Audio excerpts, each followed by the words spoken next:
Please join me in welcoming to the National Press Club, Stephen King. Get the stuff out of the way. Funny you would ask me that, since that just happens to be the topic of my my little talk today, which will be fairly little, since I'm supposed to be done by around 1:30 or something like that, which is probably a good idea. I couldn't believe it when I got here. We're on the 13th floor. And they don't even joke about it. They don't screw around with it. It doesn't go 12, 14. It just goes 13. And you're here, and I'm supposed to talk here. And I've got a real thing about that. I want to congratulate Joyce Winslow again for her winning short story. And I was glad to hear her point out that a number of journalists and writers for newspapers actually wrote fiction and started the short story in America. I see a lot of that in the Bangor Daily News, my daily paper, even now.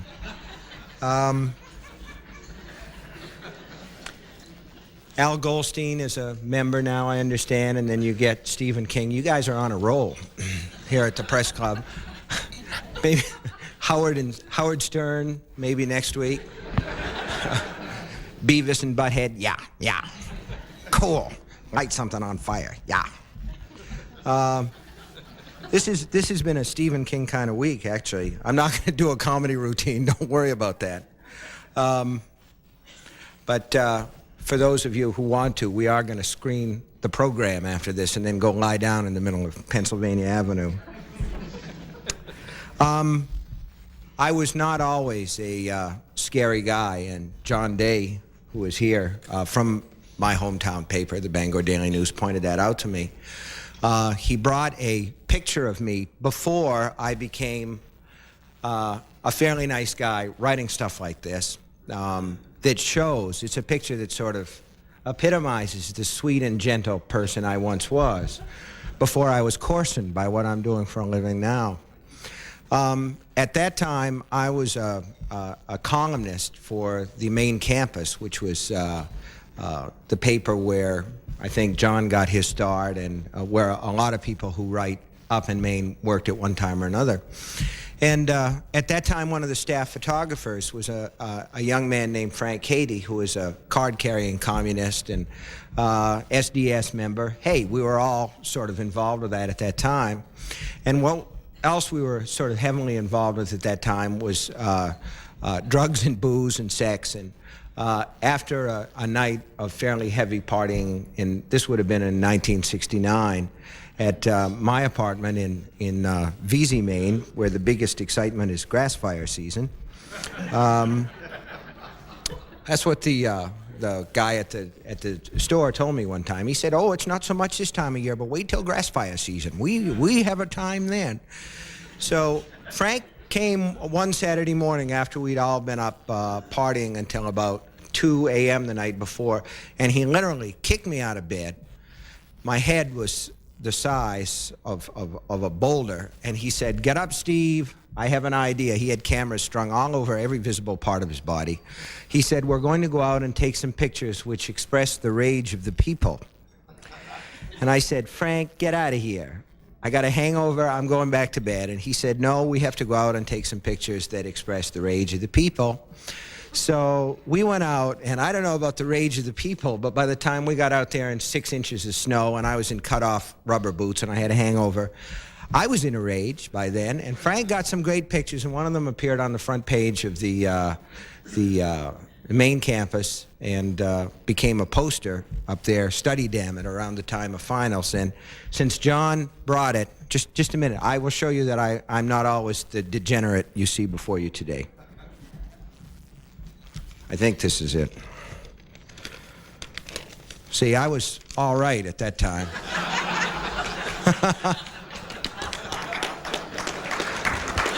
I think the shotgun was unloaded, but I never bothered to check. No, actually, here at the Press Club, they asked me what I wanted to talk about.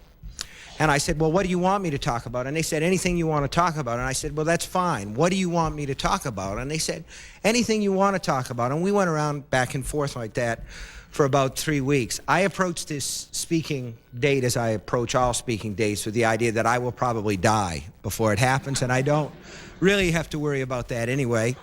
And then about 2 days before, I decide that I may actually have to go through it with it, at least partially. There's always the possibility of dying in mid-course. Like J.R.R. Rodale on the Dick Cavett Show, whose last words during the commercial break were, "I feel fine." True story. I save things like that. What was I talking about? Anyway, so I said, well, I'll talk about how a nice guy like me got into a job like this, and would give me a chance to talk a little bit about my early days, most of which have been thoughtfully covered now, thanks to my introduction. But that's okay. I was always interested in fantasy. I was a fantasy writer from the very beginning, from the time when I first picked up a pen and discovered how fast the time passed when I was making things up in my mind.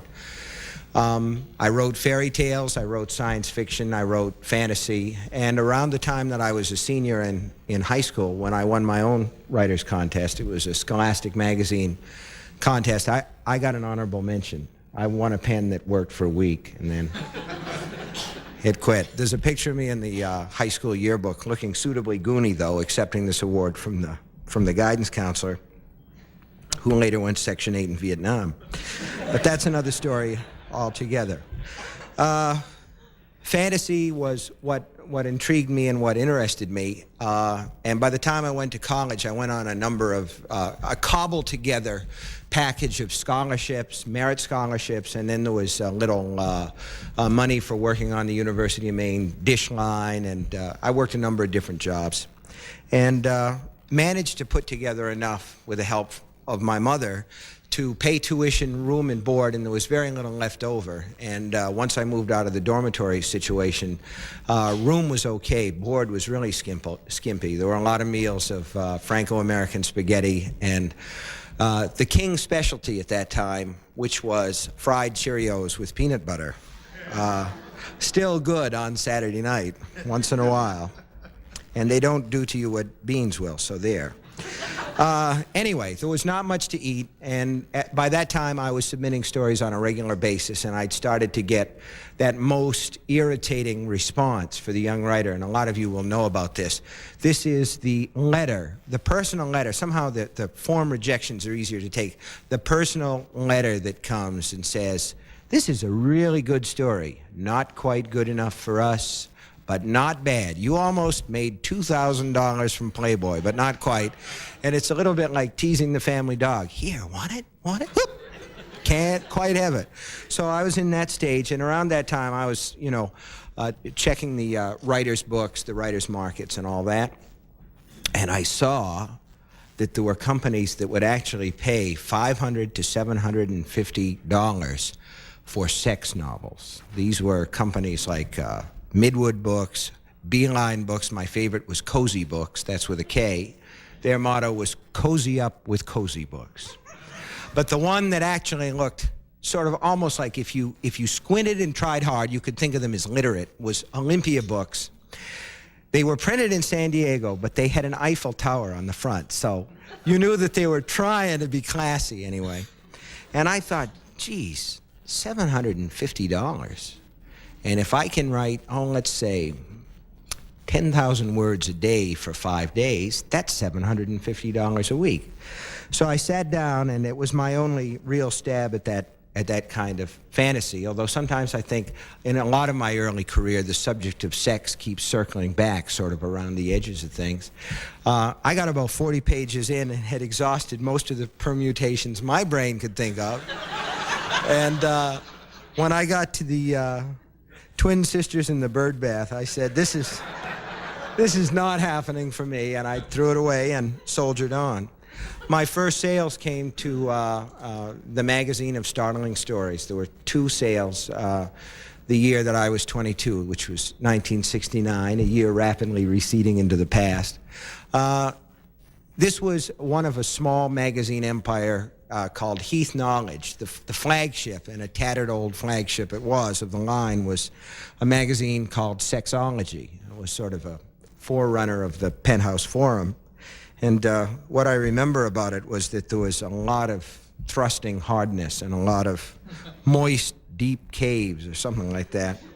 But they did pay, and I wasn't published in Sexology, but in the littler known magazines. I went on after having employed my college degree, my BS. You all know what that stands for. I don't need to tell you that. To get an interesting, fulfilling, high-paying job washing motel sheets at the New Franklin Laundry in Bangor, I started to sell short stories to a magazine called Cavalier, which had girls with the biggest breasts I have ever seen in my life. And of course, I was telling my mother that I had sold some stories, and I was actually supplementing my income as a laundry worker with fiction, and she wanted to see some of the stories. And you want to believe there was some careful Xeroxing that went on. We're talking about serious masking. It was okay on the front pages, but as you went into the back, the ads for the creative blow-up toys would sort of proliferate. And most of those stories were published in an early book of mine called Night Shift. And one of them was actually made into a movie called Graveyard Shift, which is better forgotten, and another one is in progress now. This was followed by my novel, Carrie, which my wife did indeed fish out of the wastebasket, but it was not a finished manuscript at that time. It was about 9 pages. I'd started it with the idea that it might make a nice story for Cavalier or possibly Playboy, one of the men's magazines anyway. And we counted on that money by that time. Those people were buying our kids antibiotics for their ear infections. My memory of children from the ages of 18 months to 4 years is one constant ear infection, always at 2 o'clock in the morning. And that the medication was pink and very expensive. Anyway, I didn't have time to fool around, basically, and I saw at once that Carrie was going to require a much longer fuse to be laid than with a lot of the other short stories I was selling at that time, so I threw it in the wastebasket. My wife fished it out, read the first scene, which is set in a girl's locker room, where this girl who knows nothing about menstruation has her first period. And my wife said, I really like this, and I think you should go on with it. And she was amused, and the quality of her amusement has always reminded me since of Samuel Johnson's comment about women preachers and dancing dogs. He said, it isn't that you expect to see it done well, you're surprised to see it done at all. And that seemed to be her attitude toward my take on women at that time. Anyway, the book sold. And by the time that the paperback rights went up for sale, we were living in a $70 a month apartment in one of Bangor's finer neighborhoods, Sanford Street. You may remember where that is, John. It's it's Bangor's answer, I guess, to the ghetto, you'd say. It was a terrible place. And my editor called one Sunday and said that Doubleday had sold paperback rights for $400,000. And I couldn't believe it. I kept asking him, did he mean $40,000? Because that was a figure I could at least cope with on some level. And he said, no, $400,000. Finally, after he'd said that 4 or 5 times, I hung up and walked back and forth through the apartment. My wife was out. I didn't know exactly what to do with myself. It was Sunday. Everything was closed. So finally, I went downtown and bought her a hairdryer. It was the only thing that I could think of to do, and it was the only place that was open. And part of being Stephen King was I was convinced every time I crossed the street that I would be run over and killed at that moment. Which brings me to I suppose, to the point that I want to make. Not very long after that, my editor said, we need a follow-up for this book. And I had written 2 novels during the period after completing Carrie, and by the time Carrie was published, which was a space of about 18 months. One of them was a straight suspense novel about a kidnapping, and the other one was a story about vampires. And if I want to leave you with anything, I want to leave you with something that sort of amuses me and amazes me both at the same time. I don't know when we talk about the great changes in our lives, whether we're talking about luck, whether we're talking about fate, or whether we're talking about God. All I know for sure is that there are times that come in a person's life, there are watershed moments that usually come and go fairly rapidly, and everything changes forever after that. And what interests me the most about these moments is, in most cases, we don't realize it when they happen. They come and go with the sort of humdrum quality of all the rest of our lives. There's no Hollywood music, there are no drums, there are no spotlights, just moments that come and go. Anyway, one of these novels I've read since. I pulled it out of the drawer. It's never been published. It is the suspense novel, which was about a kidnapping. It was called Blaze. And when I read it, and I did read it all the way to the end, I thought of a comment made by Oscar Wilde once, who said that it was impossible to read the story of the poor little match girl without bursting into tears of utter hilarity. And tears of laughter, I think he said. And that's the way it is with Blaze, only worse. It's an absolutely terrible novel. And I can't imagine what would have happened or what would have become of me if that novel had been published at that particular time in my career, because a writer's career is like a plant. The conditions for that plant to grow have to be exactly right. And for an awful lot of writers, those conditions don't conspire. In my case, they happen to. The other novel at that time was titled Second Coming, and it was a perfectly good suspense novel. I'm not talking great, but I'm saying it was a good novel that did the job. It just happened to be about vampires. My editor was a man named Bill Thompson, and he and I were walking up Park Avenue toward 52nd Street when I asked him which of the novels he liked. It was a possibility in my mind at that time that he might say he didn't like either of them. And he said with great reluctance that he liked the novel Second Coming, which later became Salem's Lot. And I said I was relieved that he liked it, but I was curious about why he sounded so reluctant, as though that judgment were being dragged out of him. And at this point, we reached the corner of 52nd Street, the cross street with Park, and the Don't Walk light was on. And it changed to Walk, as he said to me, "I'm afraid you'll become typed as a horror writer if you follow this story of the girl who's telekinetic with the vampire novel." And I thought about that as I crossed from one side of 52nd Street, where I lived one life, to the other side of 52nd Street, where everything changed, although I didn't know that then. And what I said as we got about halfway across the street was, if people want to call me a horror writer, they can call me a horror writer. They can call me anything that they want, as long as they don't call me late to dinner. And those are my exact words. I'm not making a joke. And by the time that we got to 52nd Street, it was done, the other side of 52nd, it was a done deal. And a young writer who had published one book had become what would start to be called the Horror Meister, or the Master of Horror, or the King of Horror, whatever phrase you newspaper people are using this particular week. Everything changed, and since then I've become sort of typecast as a writer. But that's all right with me. I made up my mind that I would never complain about that, and I would certainly never deny it, as long as people kept allowing me to write the things that I wanted and the checks didn't bounce. And so far, both of those things have happened. And in the meantime, I've had a chance to do some fairly subversive things under the guise of the horror story. I got to write about alcoholism and the disintegration of the nuclear family and The Shining. And in The Stand, I got a chance to write about what happens when we finally realize that our technology has outraced our morality. In The Dead Zone, I got a chance to talk about the alienation of the prodigy, the person who knows something or can do something that's different from everyone else. Got to talk about adolescent rites of passage in the body and the healing power of memory, which is something I felt very strongly when I was writing it. In Needful Things, I got to talk about greed in the 80s and how funny greed really is when you get right down to it, and how hilarious it was to be an American during the 8 years of the Reagan administration. On one level, it really was a scream to be there. It's just, later on, my kids are just going to say to their kids, no, you had to be there. You can't believe what you read in the history books. You can't credit it, but you just had to be there. And in a book like Gerald's Game, I even got to talk about how hard it is to get out of bed in the morning. Basically, everything that I've written, and I'm winding up, don't pull me off yet. Back.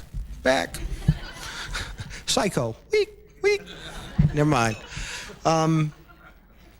I guess I'd say in conclusion that I found this tremendously fulfilling, exciting, and optimistic job to do.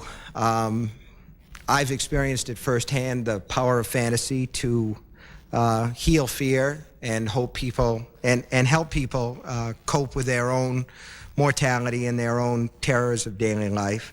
And even more than that, to try and discuss on some level the seeming randomness of daily life and why things happen as they do. There's a story in my new book, which is called The Moving Finger. The book is called Nightmares and Dreamscapes, and just coincidentally, it is available at a fine bookstore near you today from Viking. But The Moving Finger is a story about an accountant from Queens who goes to the bathroom one night and this finger pokes out of the bathroom drain. And this is disturbing to Howard Mintler, the accountant, because drains don't usually give birth to fingers, but even more so, he's one of these people who finds it very impossible, almost impossible, to urinate with somebody in the room, even if it's just a finger sticking out of the drain. And the story traces his mental and emotional downfall as a result of this finger, which appears to continue to get longer and longer. And Howard in the story is a Jeopardy freak. And he has a dream about this finger one night where he is on Jeopardy with Alex Trebek. In fact, he's on Final Jeopardy, where the category is the inexplicable, and the final Jeopardy answer is because they can. And the final Jeopardy question is, why do bad things sometimes happen to the nicest people? And it seems to me that that's what a lot of my work has been about. And of course, when you deal with things of this nature, the answer always comes first and the question comes later. Do you have any questions for me? Thank you.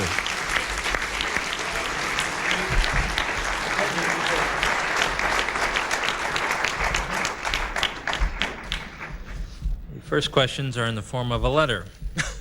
My name is Andrea Copeland. I'm 11 years old. The reason I'm writing to you is because my reading class is doing a report on our favorite author, and you are mine. The first question is, what made you start writing books and making movies? And how did you think of the movies Graveyard Shift and Sleepwalkers? Well, I started writing books because it seemed like a natural outgrowth of writing short stories. They grew like Topsy. My first novels were all short novels. One of them that was published under the Richard Bachman name, The Running Man, was written in a week. I was teaching school at the time, and it was February vacation, and it was snowing, and I thought, what the hell, I'll write a book. So I did, and it actually turned into a movie much later on. And I think, again, as I said about Carrie, it was not something that I intended to write as a novel. I didn't feel that I had time to write a novel at that time. But for me, actually sitting down and writing a novel is still always a surprise. It feels almost like an unplanned pregnancy must feel to a woman. It's like, I didn't mean to be doing this year. I got 1,000 other things that I'd rather be doing. So they just sort of happen sometimes.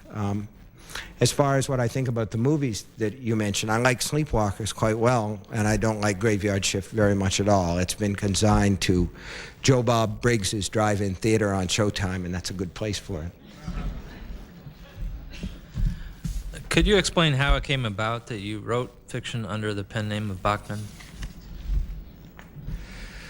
I'm not sure I can explain anything about anything, but I had written a number of novels that were not like the sort of things that I discussed with Bill Thompson with his fears of me being typecast. Some of them were fantasy. There was one called The Long Walk, which was a fantasy novel, and there was one called The Running Man, which was a science fiction novel, and the other two, although it's a lot different from the movie with Arnold, the other two were more or less straight novels, whatever that means. And I was publishing at a rate at that time that had my publishers nervous to begin with. They felt that I would get overexposed. Here we are back at Howard Stern again. But the solution to this, it seemed to me, was to use a pen name. And I had no idea that the secret would ever come out. But then I began to get letters saying, gee, there's a guy out there, we don't know if you know this, his name is Richard Bachman, he's ripping off your style. And I would write back and say, oh, that's too bad, don't worry about it, I know the guy. And finally, I overreached myself. I wrote a novel called Thinner, which was a horror novel, and even though I put the photograph of an Allstate tire salesman from Minnesota on the back, a guy from Washington, D.C., who worked in a bookstore went to the Library of Congress and found out that the copyright holder in the names both Stephen King and Richard Bachman were Stephen King, and I got the only revenge I could get. I wrote a novel called The Dark Half and killed him off.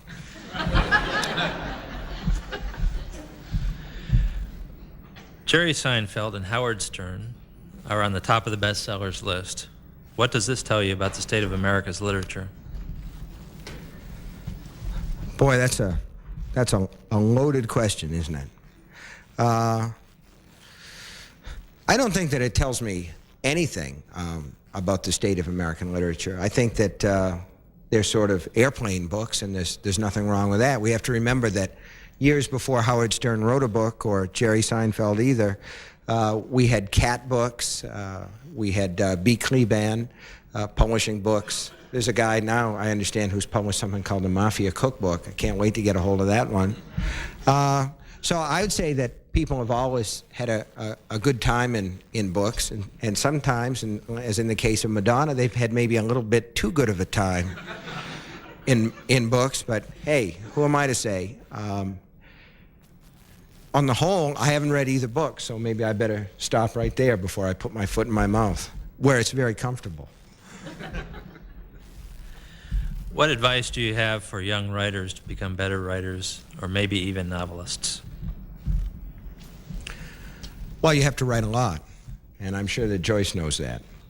You have to write almost constantly every day, and you have to read as much as you can. If there's one fault or one thing that I find disturbing about people who profess a desire to be writers of fiction is that you'll hear them say, well, gee, I really don't have time to read. Well, that's crap. Everybody has time to read. If you carry a book with you, then sooner or later you probably will read it. You might be doing that instead of watching Seinfeld on TV, but that might not be such a bad thing. I sound like I'm scolding you with it. I'm really not. What I'm saying is that I think that practice makes perfect, and if you're going to be a writer, you have to write a lot, and you have to write a lot of fiction if you want to be a fiction writer. Have you ever suffered writer's block? Have I ever suffered writer's block? Yes, I have. My method of dealing with it is to keep writing. Usually what I write when I have writer's block is very bad. There are critics out there by the thousands that say you must have writer's block all the time. But hey, what can I say? Everybody's got an opinion, right? Like something else we could name. I tend to write right through it, and it's a scary thing because there's always this feeling that it will never end. But thankfully, I haven't had too many, and I think that for me, writer's block is mostly a matter of having idea block. All the ideas seem to fall apart. And when that happens, the only thing you can do is wait. You can't make yourself have an idea. Sometimes if you've had an idea, you can force a development when you need it as part of the fiction making process, but I've never been able to have an idea on cue. So that's the scary part, is waiting for it to pass. But for the last few years, even at the worst of times, I've always had one idea on the shelf. Sometimes people will say, where do you get your ideas? And I don't know, but that's the trouble. If you knew where you got your ideas, you could go and get one, right? Anytime you want one, you just say, I'll go get that old idea.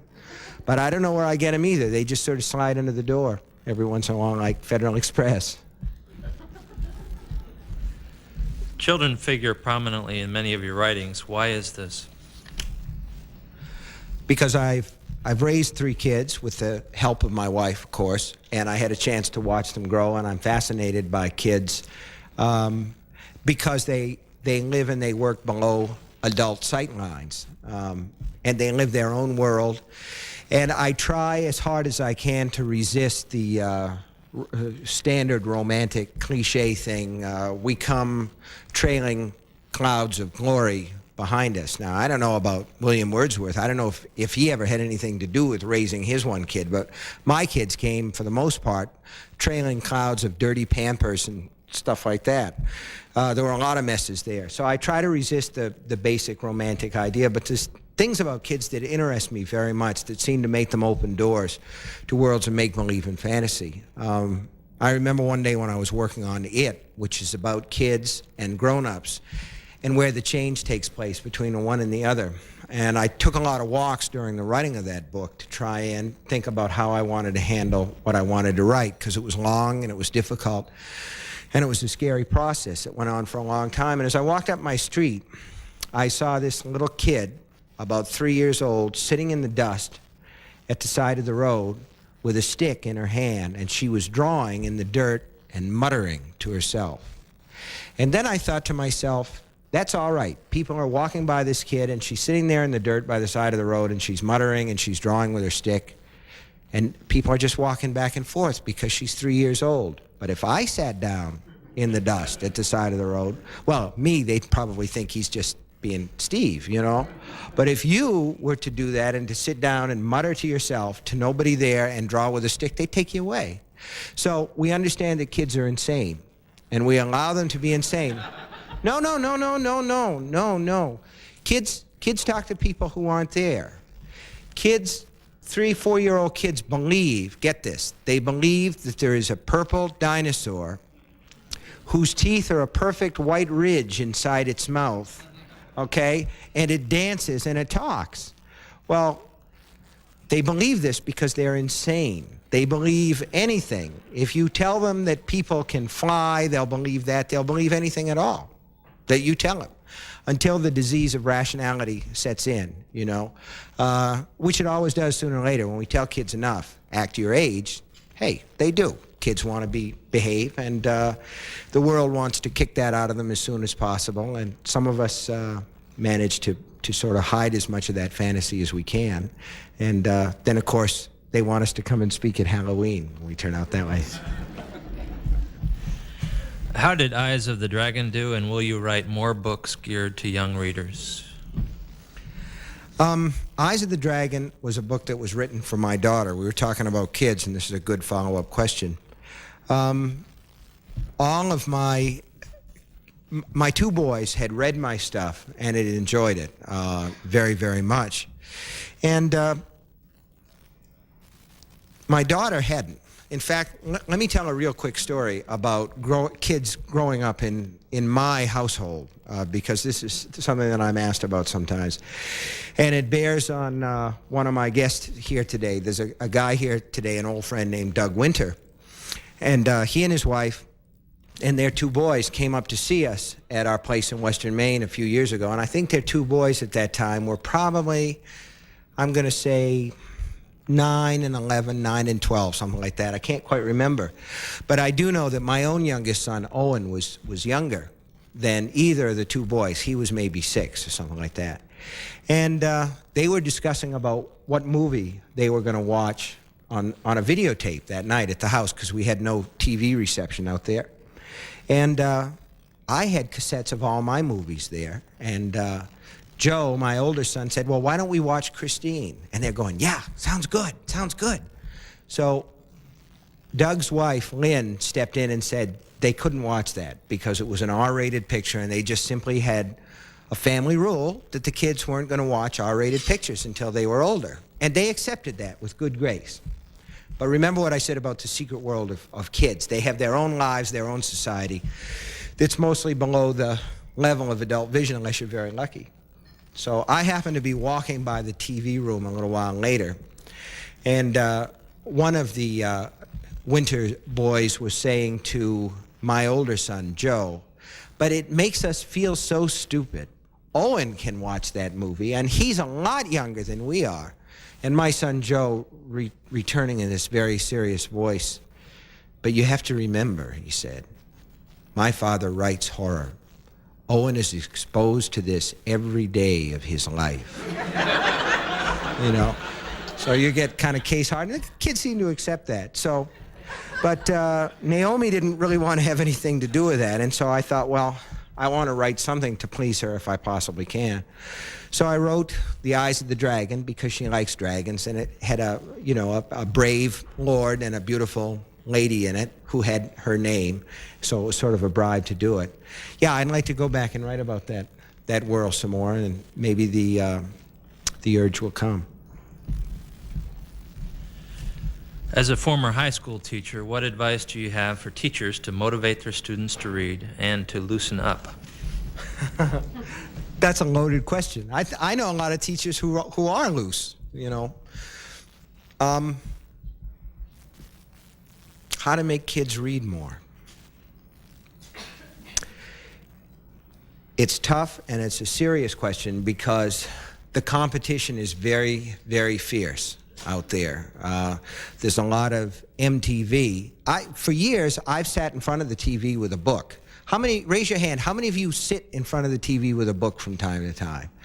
If I have on MTV, man, I'm looking at the TV, even if it's something that I don't want to see, because it's totally intrusive on my consciousness. Volition doesn't play a part. I just simply can't help, I can't help looking at it. But the TV is vastly seductive. Videotapes are vastly seductive to kids. Films, the availability of films, the mauling of America, 6-plexes, 8-plexes, 10-plexes, 100-plexes, they're immensely seductive to kids. There are 1,000 things to take kids away, video games, records, whatever, from books. But there's a simple fact that remains. It's not a teacher's problem. Whether or not children read is a parent's problem, in my view, entirely. Children, it's as simple as this. Children who grow up in homes where books are available, where parents read to them, those kids read. It's as simple as that. If they grow up in a home where people don't read, it's very rare, it's occasional. A kid will pick it up from school, from some special teacher. And that's great when it happens, but it's much better if the kids see the books around, they simply pick them up and read them themselves. Parents are still the best example, not teachers. Do you have many more stories in you that are totally out of character as a horror writer? Well, as I said before, I would never deny that I'm a horror writer. You can call me anything that you want. But I never thought of an idea specifically as a horror idea, and I never had an idea that I thought was a good one and rejected it by saying, oh, this really isn't a horror novel, so I won't do that. I basically just sell the rights to these things and let people publish them as they want. And one of the nice things now is that I've been successful enough and lucky enough in my chosen field so that I can write pretty much anything that comes into my head. And probably the anchor, the saving grace there, is that I'm heavily invested in the idea of entertaining people. I've always seen myself as more of a suspense writer than a horror writer, and I have a few ideas. I have that one good idea, thank God, that's up on the shelf, and it's a really scary idea. And I'm looking forward to that. I love the idea of frightening people, and I won't kid you about that. I just absolutely love it. I always like to, as we near the end of these things, I like to remind you that wherever all of you left your cars, almost anybody could be in the back seat right now. Don't you think that that's a possibility? And I want you to think about that tonight, particularly if you have to go into one of those parking garages where your heels echo, and where really there are a lot of hiding places, and anybody could be anywhere and deranged with a sharp object. And when you get home, you never know really what's going to be in the shower stall if the curtain's pulled. I take pains myself to always pull the shower curtain back before I leave the house so I can immediately tell when I go in the bathroom that the bathtub is unoccupied, because otherwise the shadow of that water pick thing falls, and it looks just like some guy like that. I don't have to worry about that. But really, we have to be honest about this, don't we? Anybody could be anywhere in your closet or really, and hey, under the bed. That's why I always keep the covers up myself over my feet, because they're magic. Criminally insane people and monsters cannot reach through covers, so you're safe. And the other thing, and I don't think I've ever said this in front of an audience before, that I've made up my mind to do, if I am in bed and a crazy person breaks into my house, I will pretend to be asleep and then he'll leave me alone. So I don't know if that answers the question, but... As a New Englander and a baseball fan, have you considered a horror novel about the Red Sox?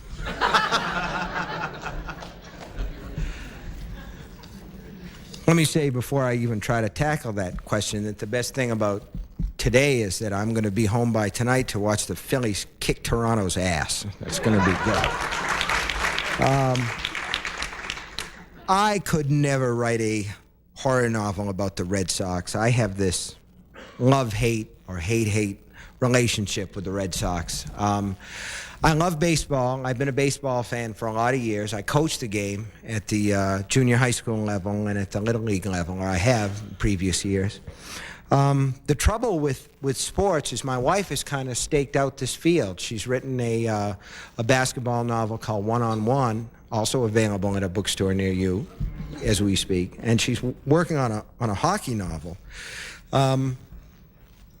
So the real problem for me is there are darn many characters. But just let me point out real quick in passing that my favorite baseball story of all time was published in Tales from the Crypt magazine. This is where you have the good baseball team and the bad baseball team. The nice thing about Tales from the Crypt is there were never any shades of gray.